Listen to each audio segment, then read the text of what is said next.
১১৬ নম্বর বিধানসভা কেন্দ্রের বিধাননগরের মুখ্যমন্ত্রী আশীর্বাদ পুষ্ট প্রার্থী শ্রী সুজিত বসুর সমর্থনে এক র্যালি অনুষ্ঠিত হয় ৩৮ নম্বর ওয়ার্ডে। এই কর্মসূচি নেতৃত্ব দেন ওয়ার্ডের পৌর প্রতিনিধি শ্রীমতী আলো দত্ত। র্যালিতে উপস্থিত ছিলেন আইএনটিইউসি রিক্সা চালক ইউনিয়নের সদস্য তপন মণ্ডল, সুকুমার সিনহা, সুভাষ সর্দার সহ বহু রিক্সা চালক। পাশাপাশি ফাল্গুনী বাজার ব্যবসায়ী সমিতির পক্ষ থেকে অলোক বাগ সহ অন্যান্য সদস্যরা উপস্থিত থেকে ফুল ও মালা দিয়ে প্রার্থীকে শুভেচ্ছা ও সমর্থন জানান। তৃণমূল কংগ্রেসের অসংখ্য কর্মী ও মহিলা কর্মীবৃন্দ এই র্যালিতে অংশ নেন। র্যালিটি জোড়াপুকুর থেকে শুরু হয়ে হায়াত পর্যন্ত অগ্রসর হয়।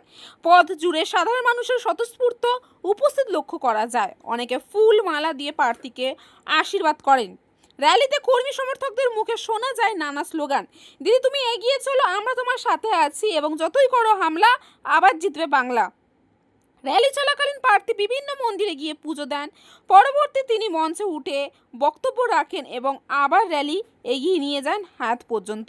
এই কর্মসূচি ঘিরে এলাকায় উৎসবমুখর পরিবেশ তৈরি হয় এবং সমর্থকদের মধ্যে জয়ের ব্যাপারে আত্মবিশ্বাস স্পষ্টভাবে প্রতিফলিত হয়। কে নিরামিষ খাবে এটা মানুষ ঠিক করবে। কে শাড়ি পরবে, কে সালোয়ার পরবে, কে শার্ট পরবে, কে প্যান্ট পরবে, কে ধুতি পরবে না পায়জামা পাঞ্জাবি পরবে, এটা মানুষ ঠিক করবে। এটা মানুষের অধিকারের মধ্যে পড়ে, কোনো সরকারের মধ্যে পড়ে না। এই সরকারটা বিহারেও এইটা করেছে। বিহারেও কিছুদিন আগে নির্বাচনে জেতার পরে মাছ মাংস বন্ধ করে দিয়েছে।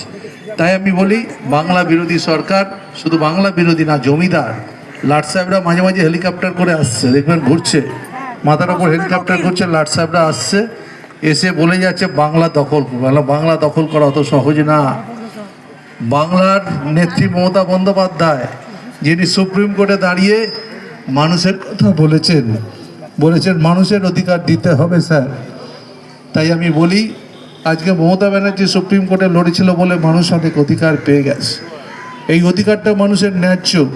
আর গরিব মানুষ আমাদের পক্ষের লোক, তার কারণ গরিব মানুষের পক্ষে দিদিও আছে, যেমন সুজিতদাও আছে। সুজিতদা গরিব মানুষের ভালোবাসে। দুর্গা পুজোর সময় যেমন আমি আসি, কালী পুজো, জগদ্ধাত্রী পুজো সবসময় আমি আসি। আর একটা কথা বলি, এই জমিদাররা কিছুই কাজ করে না। যখন দিদি লক্ষ্মী ভাণ্ডার দেয় তখন বলে আমরা এনে দেবো, তোমরা আসবেই না তো দেবে কোথায়? তোমাদের কোথায় আসবে? যে রাজ্যে তোমরা আছো সেই রাজ্যে তোমরা দিয়েছো। তোমরা মানুষের অ্যাকাউন্টে বলেছিলে টাকা দেবো, 15 লক্ষ টাকা দেওয়ার গল্প বলেছিল তো 14তে, পয়সা দিয়েছে? এটা একটা জুমলাবাজের সরকার। বলেছিল 2 কোটি যুবক যুবতীদের চাকরি দেবো, একটাও কিছু করেনি। এটা মনে রাখতে হবে। বিশ্বাস সব সময় এদেরকে বিশ্বাস করবেন না। আমি আপনাদের বলবো, 29 তারিখ ভোট আছে। একটা দিন সুজিতার জন্য কষ্ট করে লাইন দিয়ে ভোট দেবেন তো? 4 নম্বর বটনটা মনে থাকবে তো? একটা 4 নম্বর বটন, ঘাসের উপর জোড়া ফুল, সুজিতদা, এইটা আপনারা দেখে নেবেন। বাদ বাকি 365 × 5। আমি যে কথাটা বলছিলাম, উনি একদিন এসেন এখানে বলে গেছে 4 তারিখের নির্বাচনের পরে উনি নাকি প্রতিশোধ দেবে। বাবা, কত বড় প্রতিশোধ নেওয়ার লোক তিনি এসে গেছেন। তিনি এখানে, তার ক্যাসেটটা আমার কাছে এসেও গেছে, এফআইআরও হয়েছে তার নাম। তাই আমি বলি, এসব কথা বলবেন না। ভদ্রলোকের পরিবারের লোক আপনি, এসব বাজে বাজে কথা বলে কেন গরিব মানুষকে অপমান করছেন? তত্ত্বাবধানের মানুষরা ভালো থাকবে। আর সুজিতদা যেখানে থাকবে, সুজিতদা কোনো মানুষকে খারাপ হতে দেবে না, কারণ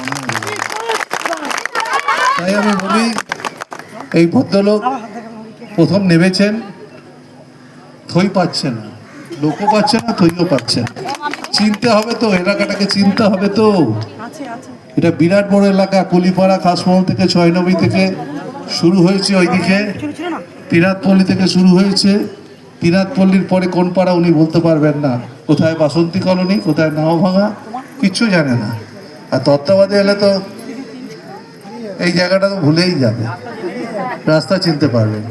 তাই ওকে যে বলেছে এটা বলুন, ও বলেছে, পাঠ করে দিয়েছে। তা আমি বলি, ভুলভাল পাঠ করবেন না। যেটুকু মানুষ আপনাদের রেসপেক্ট করে সেটুকুও থাকবেন। আমি মানুষকে প্রণাম জানিয়ে গেলাম, ধন্যবাদ জানিয়ে গেলাম, শ্রদ্ধা জানিয়ে গেলাম, শুভেচ্ছা জানিয়ে গেলাম। আমি নিজেও একটা বড় হসপিটাল করছি। গরিব মানুষের সাথে আমি আছি, থাকবো।